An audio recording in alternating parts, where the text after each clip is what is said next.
Muy buenos días a todos los que ya se conectaron. Como lo comentó la jefa Cintia, ¿verdad? Soy el licenciado en enfermería Juan Cupul. eh, para los que tal vez no me conozcan, ¿no? Estoy como gestor de calidad en el departamento de enfermería. Y vamos a iniciar con, ¿verdad? Con las acciones esenciales para la seguridad del paciente. En, Tal vez, ¿verdad? Esto nosotros, como trabajadores de la salud, algunos todavía pues desconocen cuáles son y cuál es su aplicación en el ámbito hospitalario. Cabe mencionar que existen dos tipos de acciones esenciales para la seguridad del paciente. El que nosotros nos abogamos, nos apegamos, ¿verdad? Es en el ámbito hospitalario. Existe también en el ámbito del paciente ambulatorio, que también está ahí, que se puede consultar. Pero nosotros hablaremos de las acciones esenciales para la seguridad del paciente en el ámbito hospitalario. Y pues para comenzar debemos de saber que pues el propósito de las acciones esenciales, ¿verdad? Pues es la seguridad del paciente.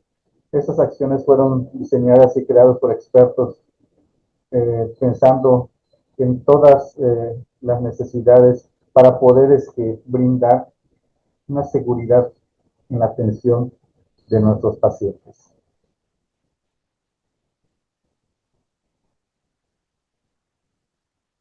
Pues una preguntita, ¿verdad? ¿Conoce las acciones esenciales para la seguridad del paciente?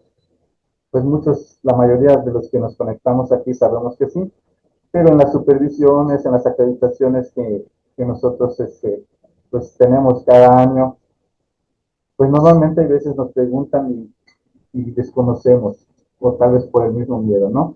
Entonces, de eso se trata este curso, para que nosotros sepamos y también podamos enseñarlo o comunicarlo al personal de nuestras áreas, de nuestros servicios, ya que cuando somos supervisados no necesariamente se apegan a una categoría, supervisan a toda la institución y a cualquier personal, hasta incluyendo estudiantes, les hacen la pregunta si conocen las acciones esenciales de seguridad del paciente y también te dicen nómbralas, ¿no? O dime cuáles. Y es importante conocerlas, tal vez no en orden de importancia, pero es importante conocerlas, ¿sí? Esta es una pregunta general y vamos a ir viéndolas de uno en uno.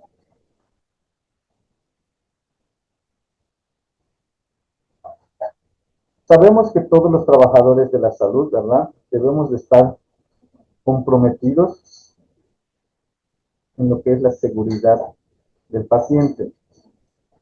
Esto es para todas las categorías, no es exclusivo de un departamento o de un perfil.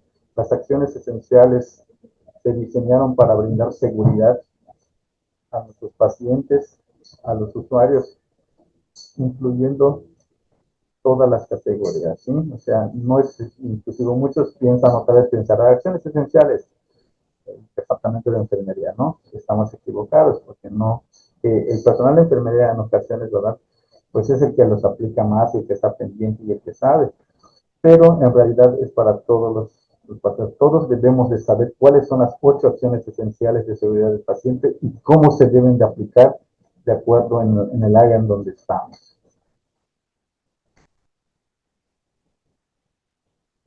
Sabemos que la seguridad del paciente es una prioridad para nosotros como trabajadores de la salud y esa es la finalidad de estar reforzando este conocimiento, estas acciones esenciales, por si saben, desde el 2017 fue decretado, ¿no? Y es una obligatoriedad que como trabajadores de la salud debamos saberlo. Nosotros como departamento, como institución, buscamos todas las facilidades realizando este tipo de cursos para que todo el personal lo sepa, esté enterado, lo aplique, pero aún así es que todavía hay cierto desconocimiento de estas acciones esenciales. También sabemos que hay, por ser hospital, ¿verdad? Escuela hospital, pues existen gente becaria que constantemente, ¿verdad? Van cambiando. Hay muchos estudiantes en nuestro hospital. Sabemos que nuestro hospital forma profesionales de la salud. Y también como personal antiguo, personal de base, tenemos la obligación de comentarles que lo repasen y que lo apliquen porque son las nuevas generaciones. Sabemos que en nuestro país, en las estimaciones, por ejemplo, el 2% de los pacientes hospitalizados muere y en el 8% puede causar algún daño en estos eventos cuando uno no cumple todas las acciones esenciales.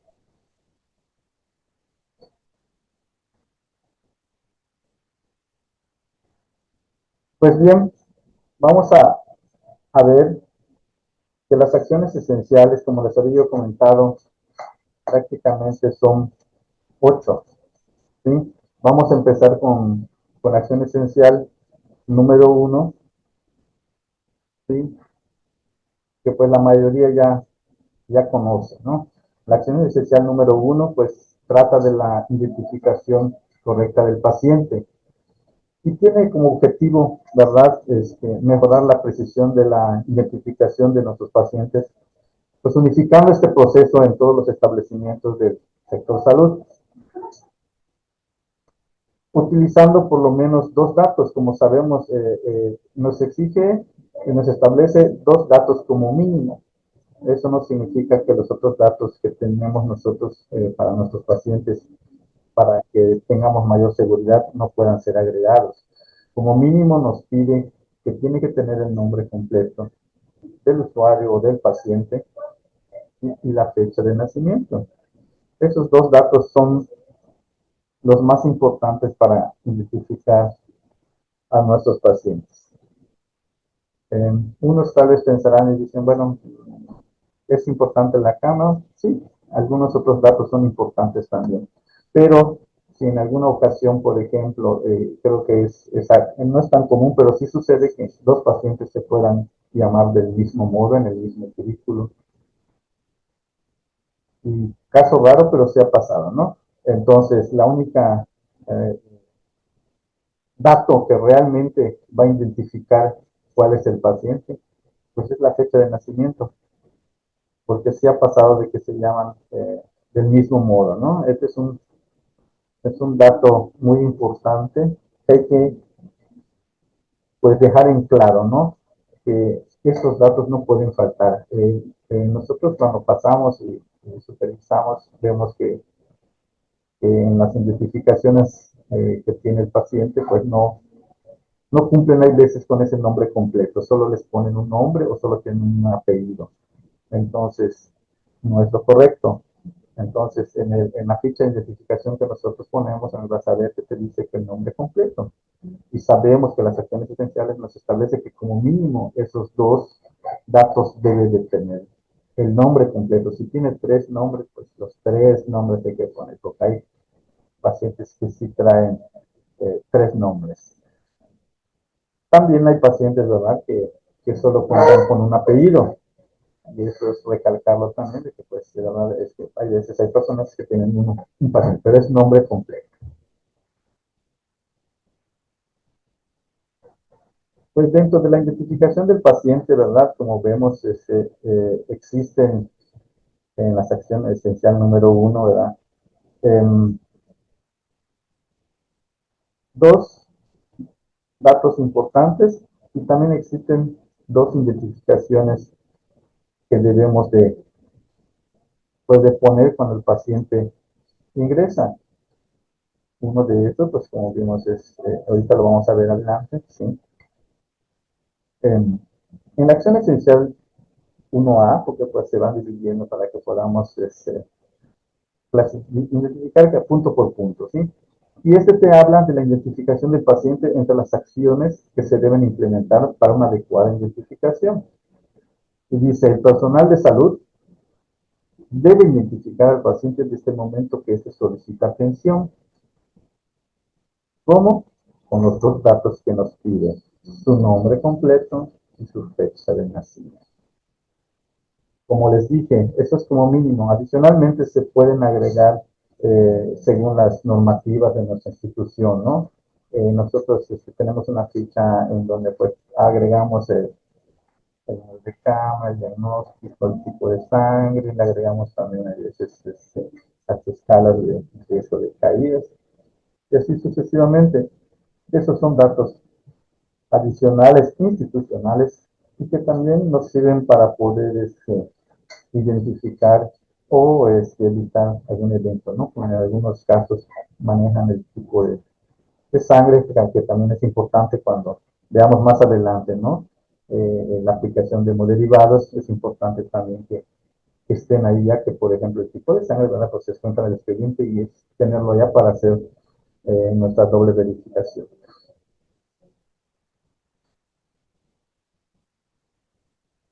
Sabemos, como les dije, que existen diferentes tipos, ¿verdad?, de identificación. Nosotros debemos de poner en nuestra institución, en nuestros pacientes, dos, que uno es la ficha de identificación y la pulsera que conocemos todos. Eh, Aquí, pues, verdad es que como personal sé que las pulseras no son de buena calidad y, y no trae en el espacio, no hay una duda, siempre he visto, pero no tiene, en nuestras pulseras no tienen el número, nombre, la fecha de nacimiento, dice cédula. Pues ahí al ladito se puede poner, eh, se pone la fecha de nacimiento y el nombre completo. Esos dos datos mínimos en la pulsera, si no, no hay otro espacio. Sabemos que también esas pulseras en ocasiones también debemos de cuidarlo y de enseñar a nuestro paciente a que lo cuide, porque pues cuando van al baño, ¿verdad? En ocasiones también se humedece por el agua y ya no es visible. Y ahí pues la acción esencial nos dice que es necesario eh, cambiarlo, ponerle uno nuevo. Eso es claro, lo establece la acción esencial. ¿Sí? En la acción esencial 1B es de la decisión de, como le dije, como los elementos útiles para estandarizar la identificación del paciente. Esta es la cabecera y la pulsera. Son esos dos, nos piden dos datos importantes del paciente y nos piden dos documentos para identificar igual, que es la cabecera, la ficha en la cabecera del paciente y su pulsera. ¿Sí? También dice que, pues, bueno, la cabecera, en la cabecera se debe de colocar eso. Sabemos que normalmente, pues, allí es el lugar ideal para que nosotros podamos identificar a nuestro paciente. También te establece que como mínimo tiene que tener estos dos datos importantes. También hace una reseña importante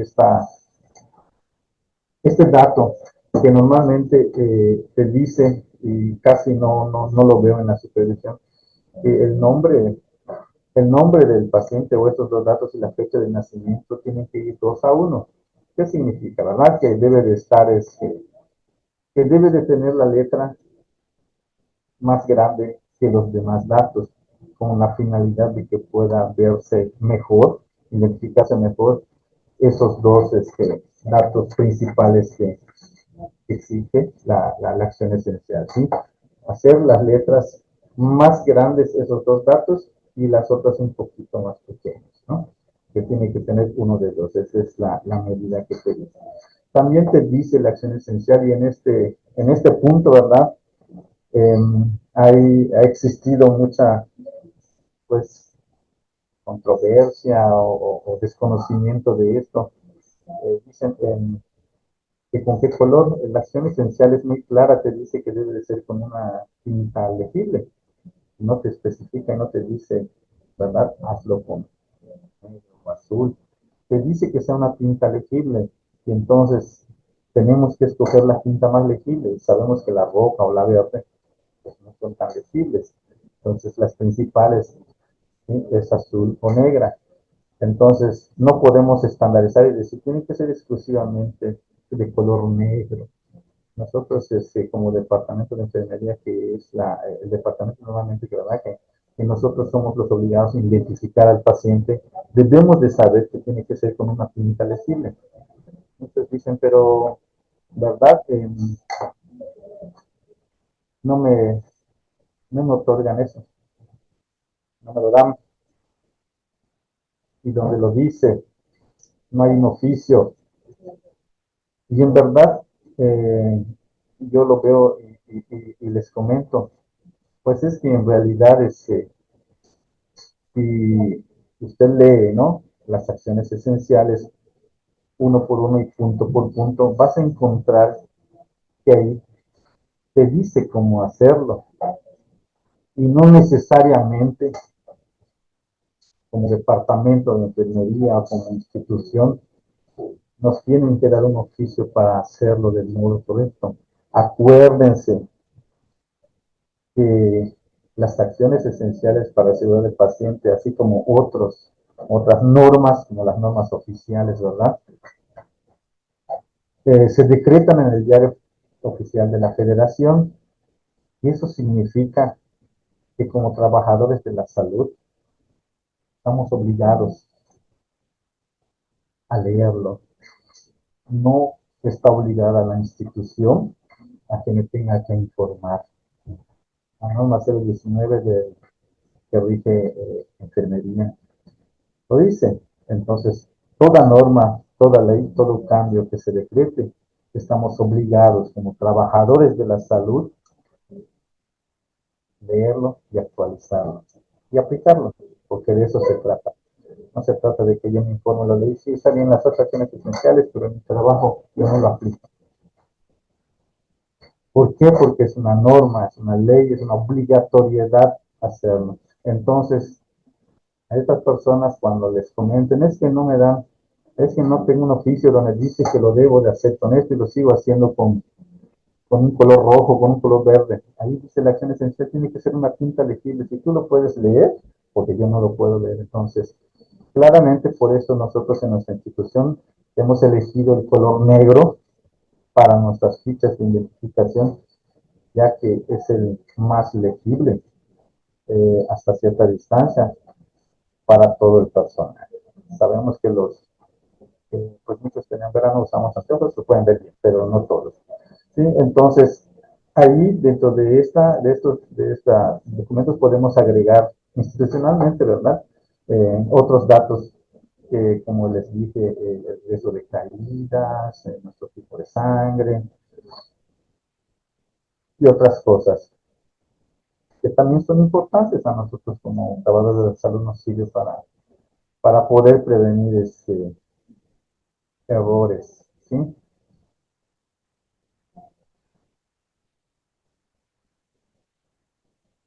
Hablemos igual de pues, ¿verdad? De los procedimientos y cómo debemos de ver. Existen, hay veces muchas dudas en, en estos tratamientos, ¿no? Que en realidad, pues, la acción esencial número uno, C, que habla de la identificación de los pacientes, la previa realización de los procedimientos.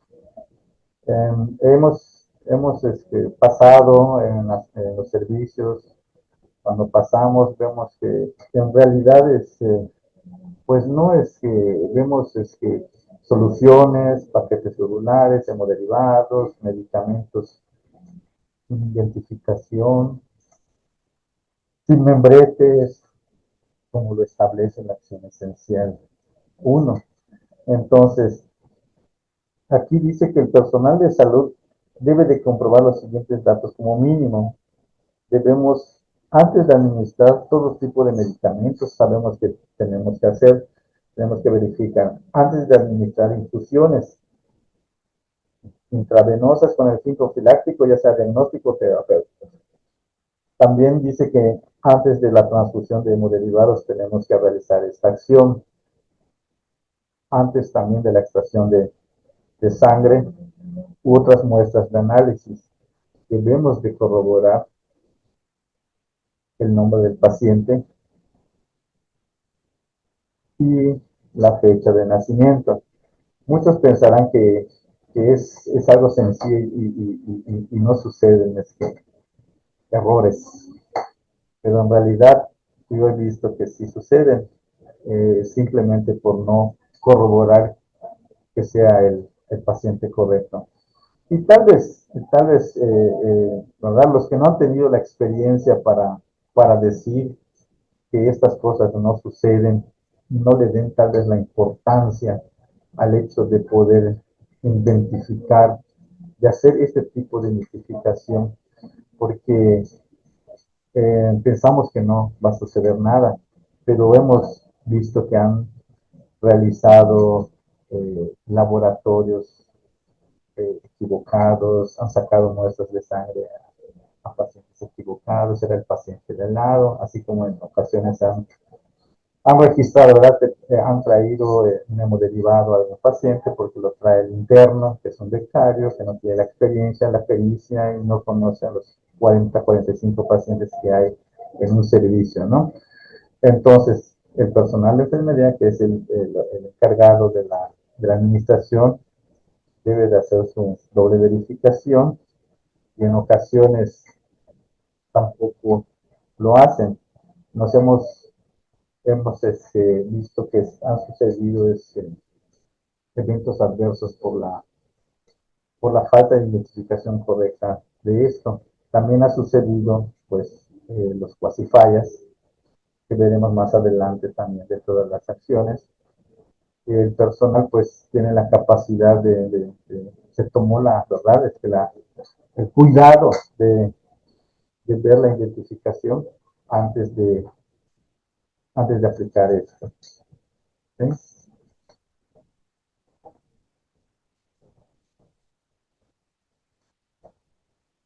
Seguimos. Hablamos de la identificación de las soluciones en la acción esencial 1D. ¿Sí? En esta acción prácticamente nos dice que el paciente, el personal de salud debe de registrar con los membretes. Nosotros sabemos que tenemos un membrete institucional con los datos que establece las acciones esenciales. En ocasiones he visto que están identificados las soluciones, pero con un membrete de otra institución o de una privada. Y tal vez porque pues ahí tenemos recursos y nada más lo quitan, lo despegan y qué bonito, es más práctico. Pero en realidad no es lo correcto, porque esta ficha de identificación, este membrete, para nosotros no es válido y no es lo correcto. Nosotros tenemos uno institucional y debemos de apegarnos al membrete que tenemos institucional. Así que por favor, el personal que lo haga, por favor, que trate de usar nuestros membretes. También dice que en las ondas y catéteres de los pacientes, el personal de salud debe de colocar un membrete con los datos de identificación, nombre y fecha de nacimiento del paciente, fecha de la instalación y nombre completo de quien instala. ¿Sí? Entonces, esto es parte de lo que es la acción esencial 1T.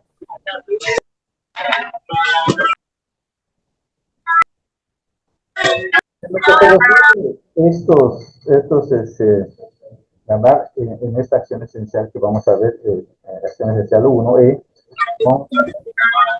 ¿Qué nos, ¿Qué nos sugiere y qué nos dice? ¿Sí? Este habla de la identificación en estudios de imagenología, laboratorios clínicos y patología. Dice, ¿sí?, que las solicitudes deben de contar con estos datos. Debe de tener, como siempre en todos los aspectos, el nombre completo y la fecha de nacimiento. Debe de tener además la fecha y hora del estudio,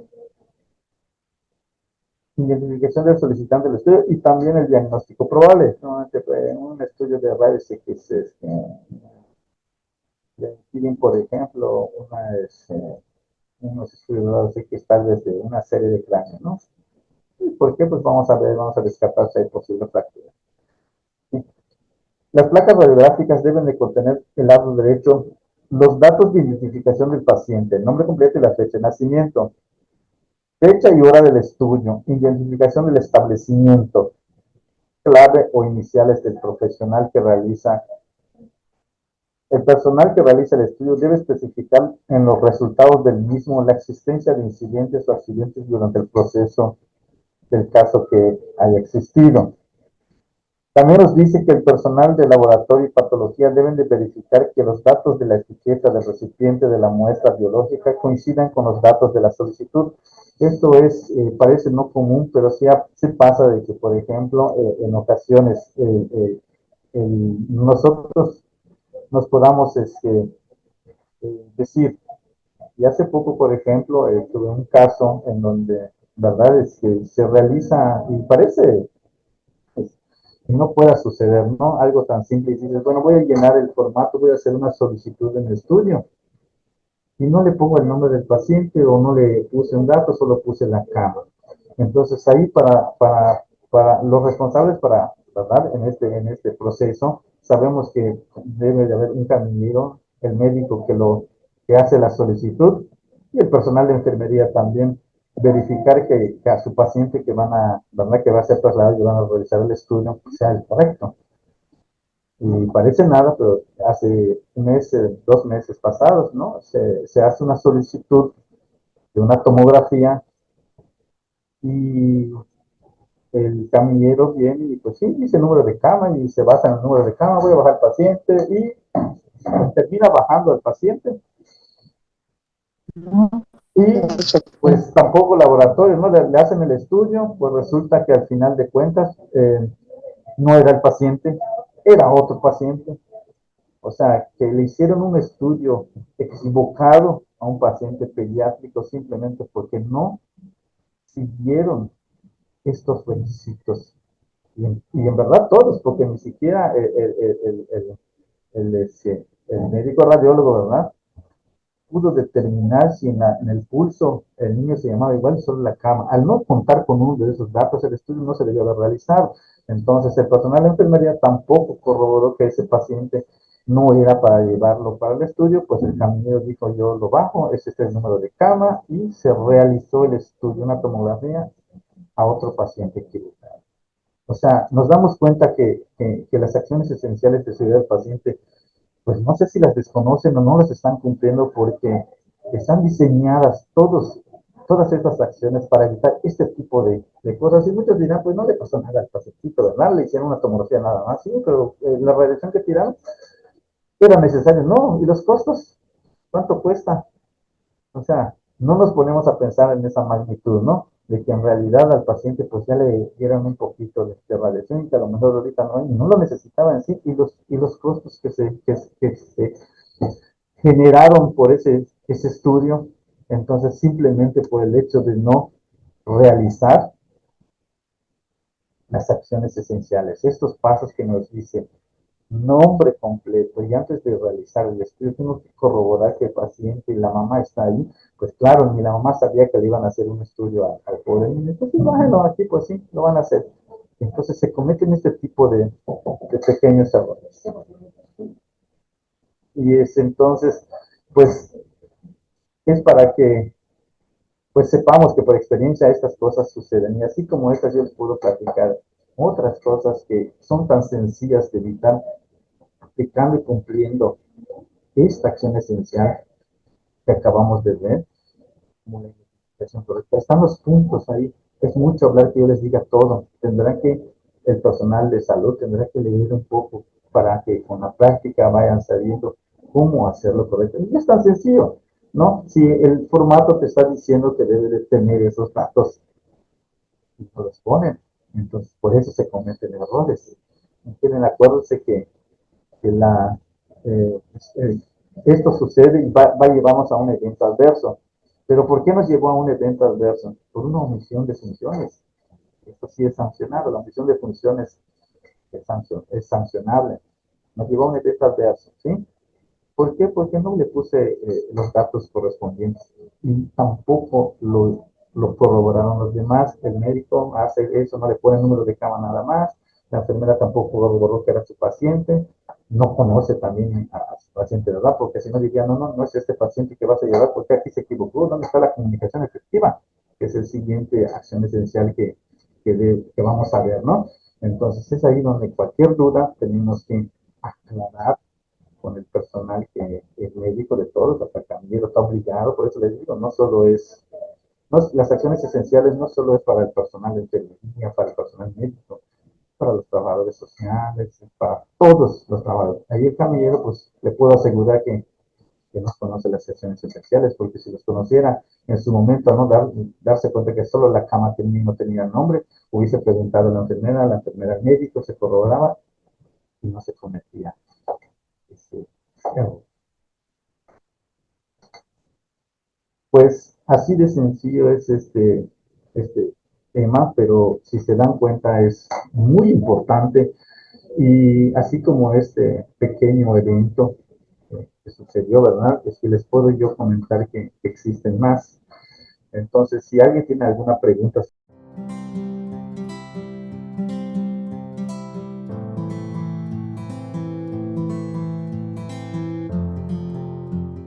pues buenos días, ya nos volvimos a conectar. Vamos a continuar con la siguiente acción esencial, ¿sí? Este es el número 2. Como les comentaba, habla de la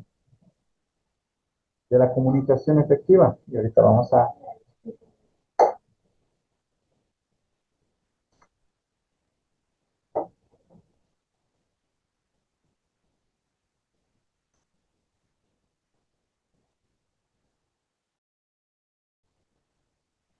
como les comentaba, la acción esencial número 2, pues nos refiere a la comunicación efectiva.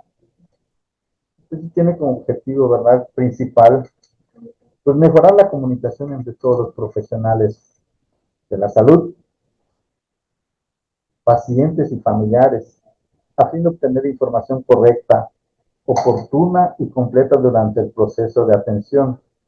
Y esto pues, ¿verdad?, para reducir errores relacionados con la emisión de órdenes verbales, telefónicas, mediante el uso del proceso de escuchar, escribir, leer, confirmar, transcribir, confirmar y verificar. Sabemos también que en esta acción esencial, eh, el personal de salud en ocasiones, ¿verdad? Eh, carecemos de esto. Y esta acción esencial debe de ser una de las principales que el personal de enfermería debería de llevar al 100%. ¿Y por qué se los comento, verdad? Porque a nivel mundial, ¿sí? Podemos saber que la mayoría de los eventos adversos están relacionados en, en las indicaciones. Entonces, ¿qué sucede? Que cuando tenemos una duda en una indicación médica, el personal de enfermería las transcribe, pero viene otro turno y como en mi horario pues verdad no tocaba, pues yo nomás lo transcribí y el turno siguiente pues no va y lo aplica. Y en ocasiones pueden tener la duda y no van y comunican al médico, médico de base, al médico de guardia para que corroboren ese dato. ¿Por qué les comento esto, no? Porque la comunicación efectiva, he podido observar que no se da en muchos casos y eso está causando en nuestra institución eventos adversos relacionados con la medicación. También hay que destacar, ¿no?, que no se justifica el hecho de que el médico indica, pone una indicación y el personal de enfermería no tenga el cuidado de ir a preguntarle si la indicación es correcta.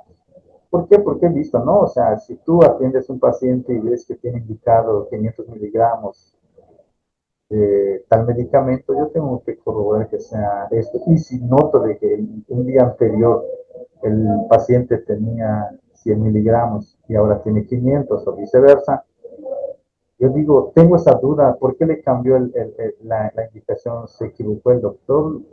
¿Por qué le aumentó la dosis? ¿Es la dosis correcta? Entonces voy y confirmo, y eso se llama comunicación efectiva. Cualquier duda que nosotros podamos tener es ir y preguntarle, doctor, aquí ayer el paciente tenía tantos miligramos de indicación en este antibiótico. Ahora veo que usted, o el interno, o el presidente, o el R1, ¿verdad? Me corre con esto. Y es correcto. O sea, yo es que necesito saber, y si él lo corrobora y te dice que sí es, y te va a dar una razón, sí, porque estas son las razones. Perfecto, nosotros ya aplicamos la comunicación efectiva.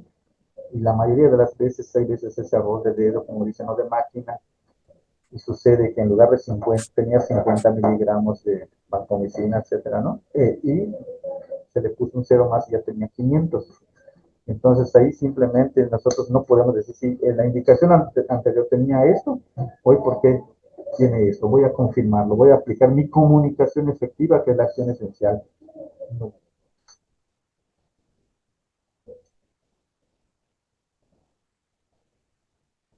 Esto también, pues a su vez, ¿verdad? Se divide en varios puntos. En la acción esencial 2A nos habla de que son acciones para mejorar la comunicación entre el equipo médico, el registro y las órdenes verbales y técnicas telefónicas con la atención de los pacientes. También con los resultados del laboratorio y banco de sangre, patología y gabinete, como les decía en la acción esencial anterior.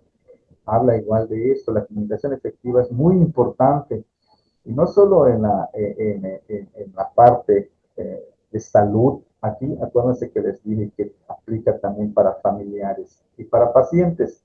¿Y por qué les comento esto? Porque he podido observar, ¿sí?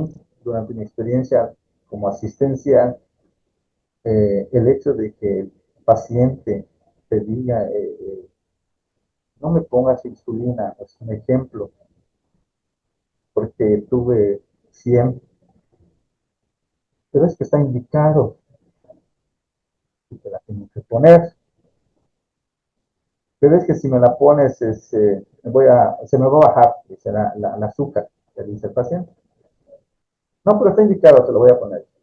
Y sí, el paciente va a manifestar, Juan Diego hizo glucemia, el paciente, vamos a correr y vamos a poner glucosa al 50%, que eso es lo que tenemos, ¿no? Entonces, y ahí no se aplicó la comunicación efectiva. Tenemos que conocer, el paciente conoce, el familiar igual conoce el tratamiento, ¿sí? De su paciente, y entonces tenemos que escucharlos, tenemos que conocerlos, tenemos que preguntarle, y eso se llama comunicación efectiva. Entonces tenemos que preguntarle, porque muchos pacientes conocen su padecimiento, conocen su enfermedad, y es importante aplicar esta acción esencial, incluyendo al familiar, porque el familiar es el que lo cuida. Normalmente el familiar que está con él es el que cuida y el que le aplica sus medicamentos, su tratamiento en casa. Entonces es importante aplicar esta acción esencial con ellos para poder evitar ese tipo de pequeños eventos que suceden y que, bueno, unos pueden decir no puede ser graves, claro que puede ser graves, simplemente por no escuchar. Entonces ahí vas y le dices, doctor, el paciente manifiesta que no acepta la insulina porque el paciente dice que le baja si le ponemos. Ah, bueno, entonces el médico va a revalorar y va a decir, bueno, tal vez lo pone avisar, como dice. Entonces, el paciente igual, el médico hace eso mismo. Cuando hace su historia clínica, cuando un paciente pues tiene todos esos datos, ¿no? Entonces, nosotros como personal de enfermería también deberíamos de aplicar mucho la comunicación efectiva, no solo en la parte médica, no solo en las prescripciones, sino en cualquier duda que surja durante la atención del paciente, ya que en ocasiones sabemos que el personal de enfermería es el que detecta, es el que se puede dar cuenta cuando las cosas no están bien, pero no podemos hacer caso omiso si decimos, oye, es que el paciente creo que está así. Inmediatamente la comunicación efectiva, vamos, aplicamos y le decimos, doctor, el paciente está presentando dolor precordial, un ejemplo, ¿no? Le podemos poner un monitor, etcétera, ¿no? Entonces se llama comunicación efectiva. Hay que tener esa parte con el paciente, ¿sí? La acción esencial 2B, ¿sí? La división 2B dice de la emisión y recepción de las órdenes verbales. ¿Cómo lo debemos de hacer? Esto, todos los que estamos, creo que aquí, la mayoría de los que han tomado los cursos, que sabemos que es una retroalimentación de todo, sabemos el modo correcto de realizar este tipo de órdenes verbales y o telefónicas que son relacionados, ¿sí? Con el paciente.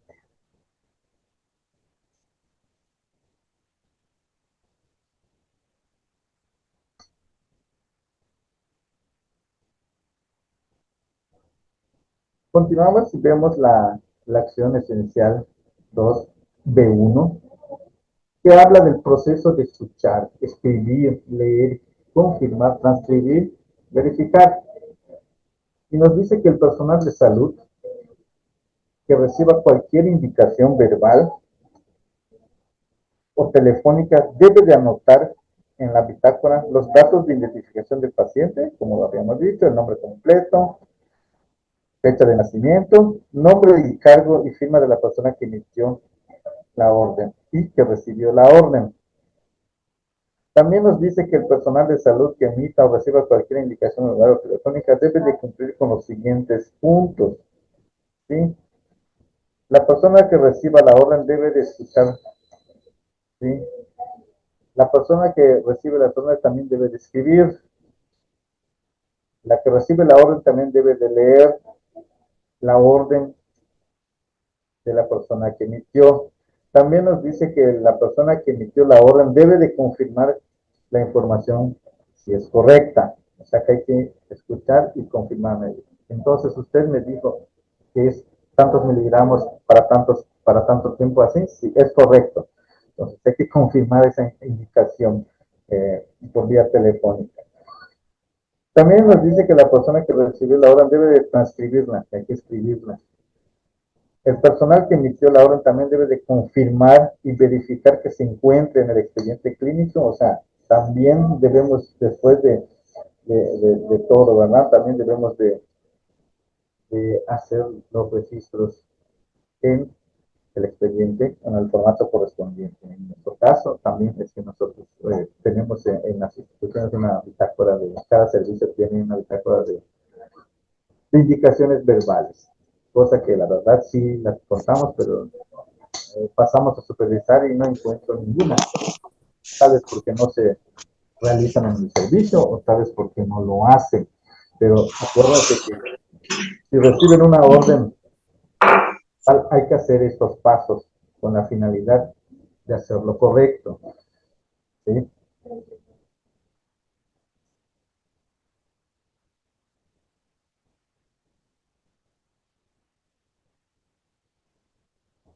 También aquí continuamos con la acción esencial 2, la B2, que habla de la emisión y recepción de las órdenes verbales y telefónicas.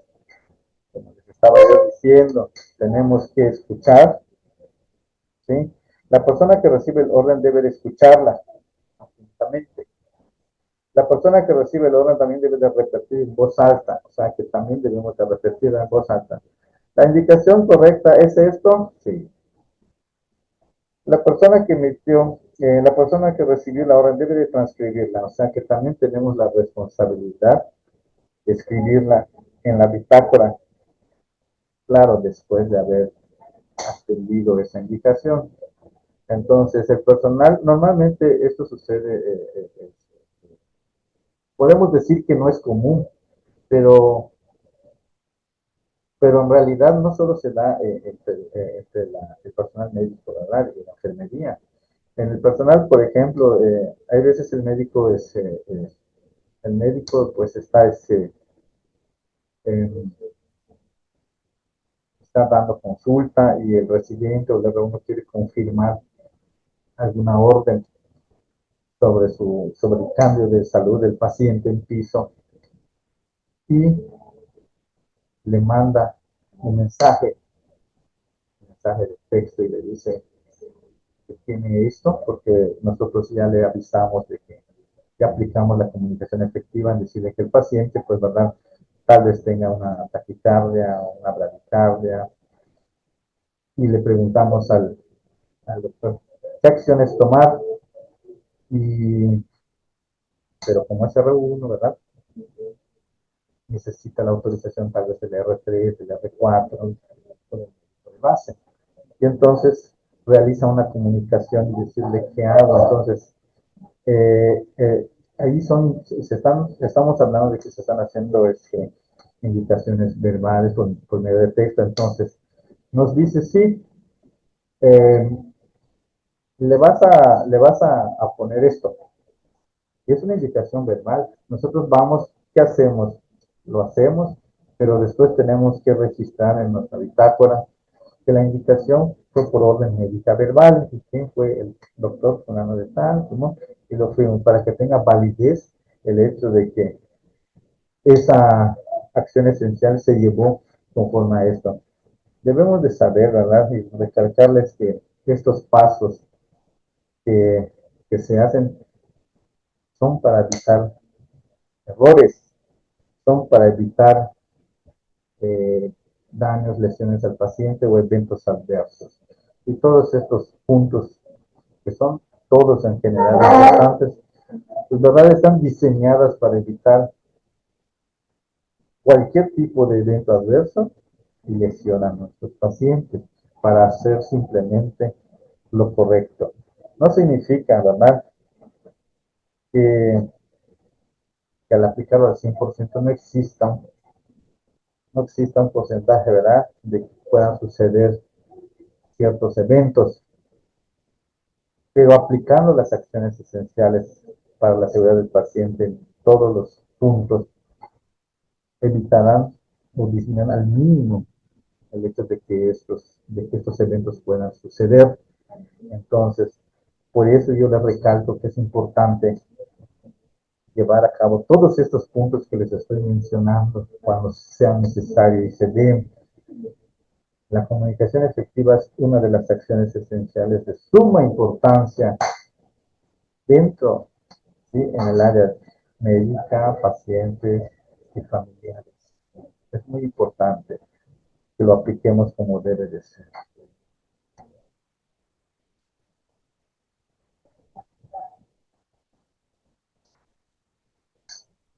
Bien, aquí la acción esencial 2C nos dice, nos habla de la comunicación durante la transferencia de pacientes.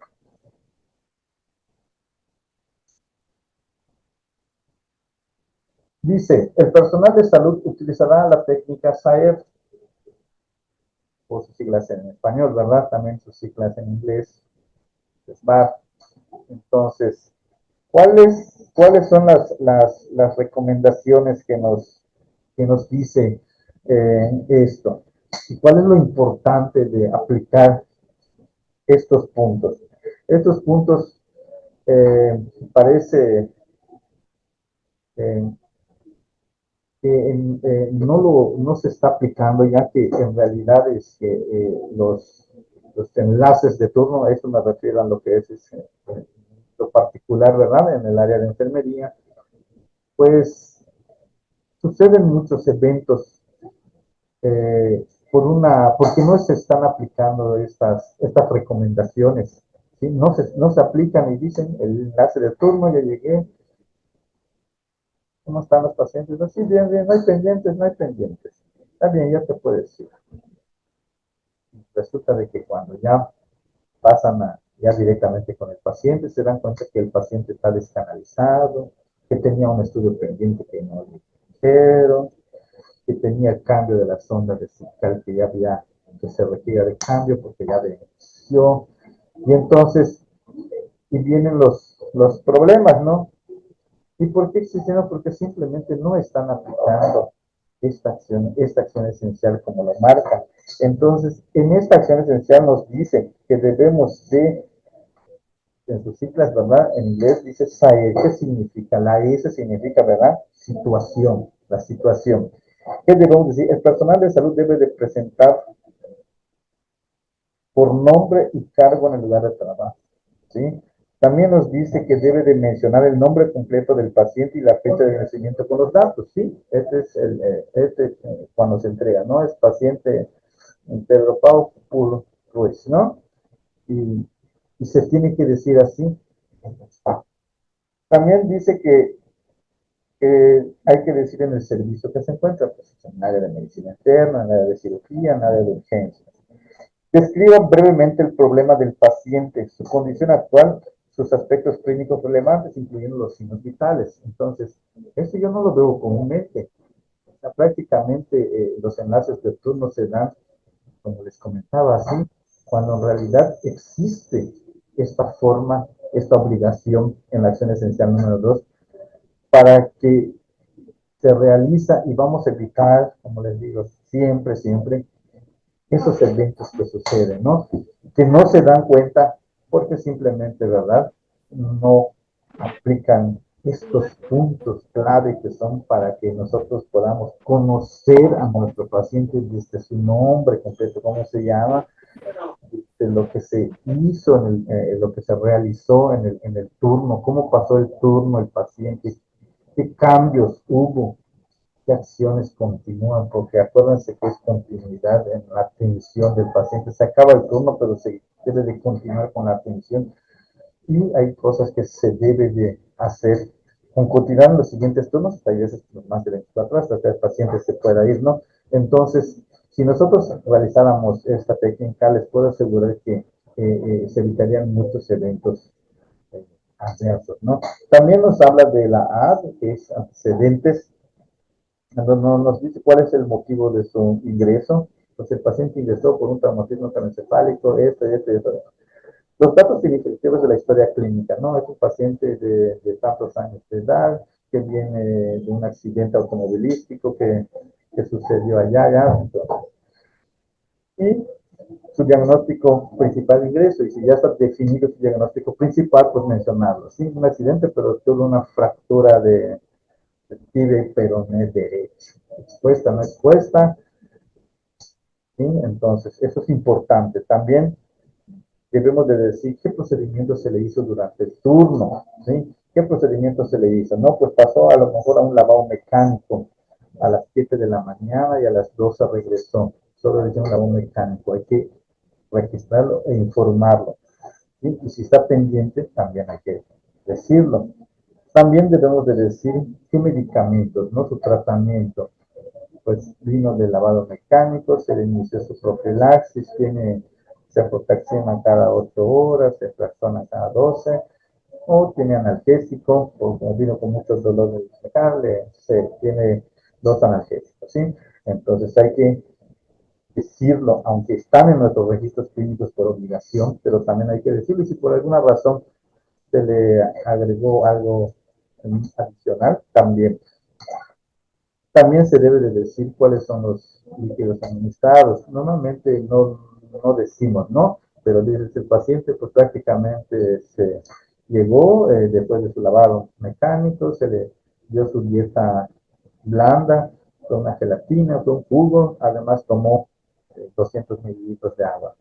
Cabe mencionar que eso pues debe de estar en los registros clínicos de enfermería, en la parte de lo que es dieta, pero también es importante mencionarlo. Todo esto que se menciona tiene que estar registrado, pero también es importante decirlo, porque de eso se trata. También mencionar si existe, si el paciente presentó alguna alergia o es alérgico a algo. También en la ficha de identificación, como ya hemos visto, y ese es un dato importante que nosotros ponemos alérgico al metamizol, alérgico a los naproxen, ¿no? Ejemplo, o a la penicilina, a la vancomicina. Entonces, eso es importante.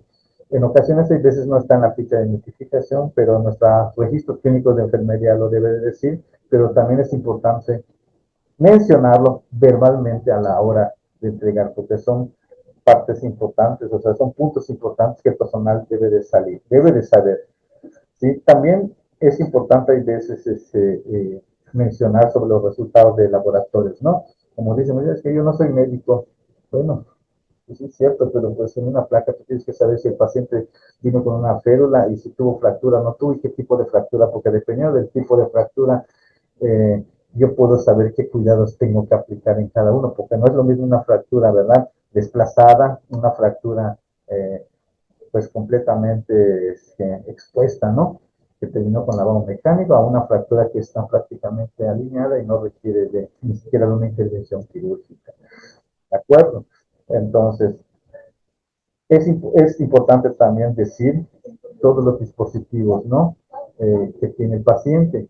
¿Por qué? Porque nos topamos de que pues, existen nuestros pacientes, tienen una sonda nasogástrica, tienen un drenaje que le hicieron, por ejemplo, tiene un drenaje ahí y se los comento porque en ocasiones hay personal que desconoce los tipos de drenajes que pueden tener los pacientes y a la hora de entregarlo, una cosa aquí, mi paciente fulano de tal, ya le dije, no, cuenta con un Chernovac, ¿sí?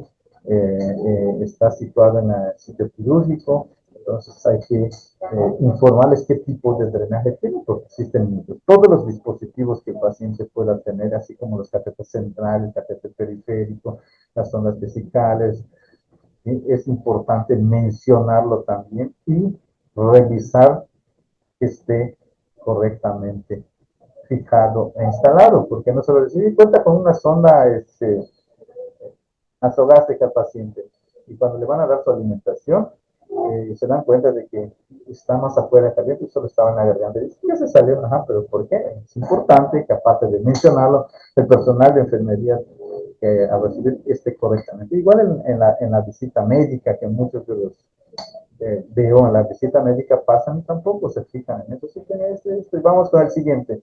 Y después le dicen, todos esos fotos central, ¿verdad? Porque ni siquiera lo revisan. Entonces, esas son partes importantes que les digo, ¿sí? Y en la evaluación, pues nos dice que el personal de salud debe de comunicar cómo considera el problema y cuál puede ser la causa subyacente de la condición, ¿sí? Eh, También nos dice que dentro de la evaluación, ¿verdad? Es que está, se recomienda tomar en cuenta el caso necesario de esta conciencia a evolución durante la jornada de turno, como había dicho. Y en la recomendación, el personal de salud debe de sugerir y recomendar los pasos a seguir. Son pasos que se deben de hacer. De hecho, muchos me han preguntado que si existía no conocen el manual de entrega y recepción de los pacientes. Sí, sí existe, el formato del SAER está y te da los puntos para hacerlo, pero no lo desconocen. Pero existe el formato del SAER en el modo correcto de aplicarlo para que se realicen en los enlaces del turno, para evitar todo tipo de esos eventos adversos, como les digo, que suceden por una mala recepción. Y esto es en general, no, no solo me enfoco en lo que es enfermería. Acuérdense que las acciones esenciales para la seguridad del paciente no es solo enfermería. Todos pensamos que solo enfermería trabaja en la institución. No es cierto, que somos el número más importante, pero que tenemos muchas actividades y que estamos en contacto directo con el paciente y más tiempo y las aplicamos más comúnmente, ¿no? Pero esto es para todos los trabajadores de la salud. Y en esta acción, en la acción esencial 2D, nos habla de las prescripciones médicas y de las anotaciones en los documentos que forman parte del expediente clínico del paciente, como las indicaciones médicas, cualquier documento relacionado con la atención del paciente, pues tanto escritos como medios electrónicos. ¿Sí? En esta parte nos dice también que es importante que estos documentos que se hagan con letra legible, ¿verdad? Ahorita pues prácticamente pues ya ya casi no existe los médicos que hacen a mano sus indicaciones. Ya todo está digitalizado y muy pronto a lo mejor todo el sistema va a estar digitalizado. Entonces, para que acabemos con el mito de la letra del doctor que no se entiende, ¿no? Entonces, ya es muy poco el personal. Y en las visitas médicas, en ocasiones, ¿verdad? Cuando se realizan los cambios de indicaciones, igual lo escriben, pero hay que tratar de que de que para cumplir esta acción esencial tiene que ser con letra legible, que sea entendible y no tengamos que adivinar qué es paracetamol o es tramadol. ¿Sí? Entonces, ¿por qué? Porque en verdad es un poco difícil. Cuando simplemente, pues, ¿verdad? Por ley te dice que tiene que ser una letra legible y no tenemos que estar perdiendo tiempo descifrando qué es lo que el médico indicó. Pero, como les digo, ante cualquier duda, la comunicación efectiva, ¿verdad? Es ir y preguntarle al doctor, ¿qué dice? ¿Tramadol o paracetamol? Pues esto dice, y aunque tú dices en serio, dice eso. Pero bueno, es importante que se hagan esos cambios con letra legible. También dice que hay que colocar siempre un espacio entre el nombre completo del medicamento con la sustancia activa. Eso es parte de otros puntos que nos dicen para que se pueda entender.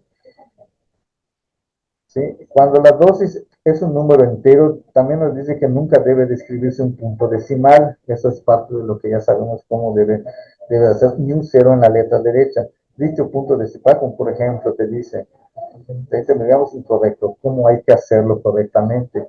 O sea, este punto es muy importante porque si nosotros no entendemos, hay veces como dicen, ¿por qué no pone el punto? Puso punto, no puso punto.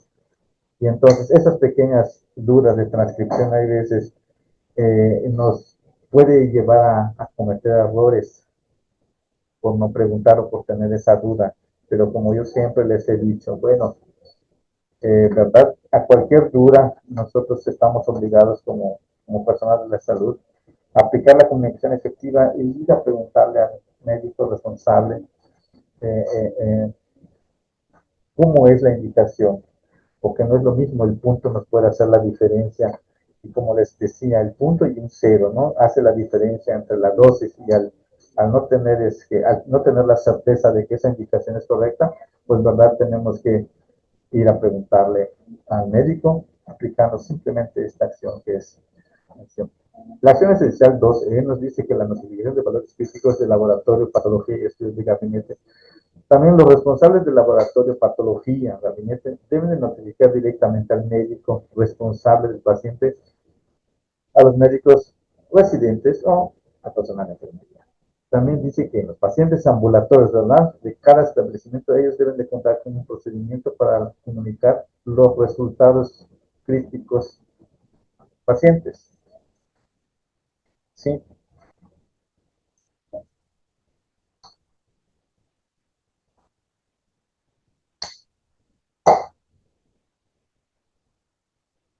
Y bien, la acción esencial 2F nos habla de la referencia y contrarreferencia del paciente.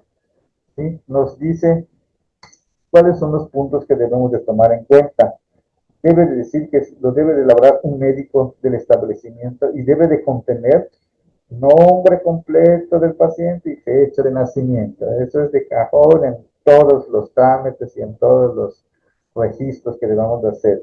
Debe de tener también una copia del resumen clínico que contenga el motivo del envío, diagnóstico y el tratamiento aplicado, porque nos envían, en ocasiones nos han enviado pacientes, ¿verdad? Y no recibimos ni siquiera una indicación médica y ni siquiera un registro clínico de enfermería y no sabemos, viene con una solución sin membrete y no sabemos en realidad, pues bueno, qué tiene o qué le aplicaste durante el transcurso de lo que tú llegabas ahí, le pusiste algo, sí, solo pero no tiene un membrete, pero qué le aplicaste y no tenemos eso. Esto exactamente dice qué debe de tener. ¿Sí? Datos de identificación del establecimiento que envía. Entonces también debemos de saber si es un paciente que viene del hospital de Valladolid, debe de tener esos registros para que nosotros podamos saber qué tratamientos, qué medicamentos, qué se le aplicó para poder continuar con la atención del tratamiento. Fecha y hora que fue referido en la que se recibe el paciente. También es importante la fecha y la hora. También nos dice que debemos de poner el nombre completo y firma de quien lo envía y de quien lo recibe. O sea, quién lo envió. Doctor Fulano, ¿sí? También nos dice que el establecimiento debe de disponer de un directorio de unidades a las que puede enviar el paciente, que debe contener el tipo de pacientes que recibe y requisitos del nombre de contacto. Eso no sé si lo sabe. En la acción esencial 2G, ¿sí? Nos dice del egreso del paciente, que debe de elaborar el médico y contener, debe de contener como mínimo, ¿y qué requisitos mínimos debe de tener el paciente? Que los voy a mencionar. Sí, debe de tener los datos de identificación del paciente, la fecha de ingreso y también la fecha de egreso para saber el tiempo que estuvo. ¿Sí? ¿Cuál es el motivo de su egreso? ¿Sí? Porque pues no siempre el motivo del egreso, ¿verdad?, es por mejoría. Entonces, muchos pacientes van porque pues van a continuar con tratamientos en casa, como hemos visto en pacientes que se van con secuelas, ¿no? Que sí, en dado caso es por mejoría, pero todavía tiene una secuela que se tiene que terminar en casa, en donde, por ejemplo, a veces la institución pues ya no puede, se acaba los recursos, ya no se puede ofrecer este paciente, pues va a continuar con fisioterapia en casa, con alimentación enteral en casa, con una traqueotomía que va a requerir, pues, tal vez es que el tiempo de por vida ya, entonces tenemos que poner el motivo de su egreso, porque hay veces no todo es mejoría, no todo es mejoría, ¿no?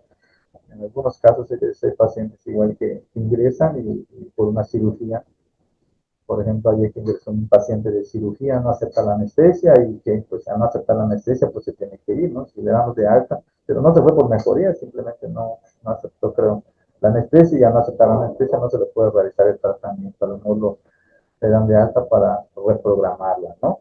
En lo que la convencen que pues bueno, si es necesaria la anestesia no se puede hacer el procedimiento. También nos dice que debe de tener los diagnósticos finales, con qué diagnóstico ingresó el paciente, ¿no? Ingresó por una fractura de tibia y peroné, se va con una estosíntesis, con qué se va el paciente, ¿no?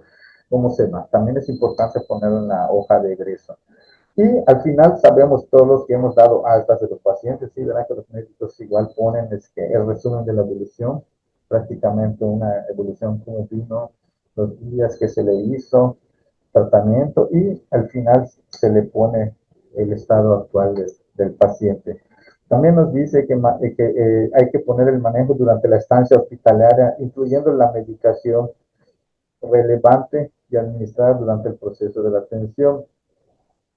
Entonces, es importante. ¿Por qué? Porque en la nota hay que poner, ¿no? Que se tuvo, por ejemplo, el tratamiento con 10 días de ciprofloxacino, pues, decir, ¿no? Y va a continuar en casa con los siguientes tratamientos vía oral, con cefalexina por 8 días más, con analgésicos, paracetamol con tramadol cada 8 horas por tantos días, ¿sí?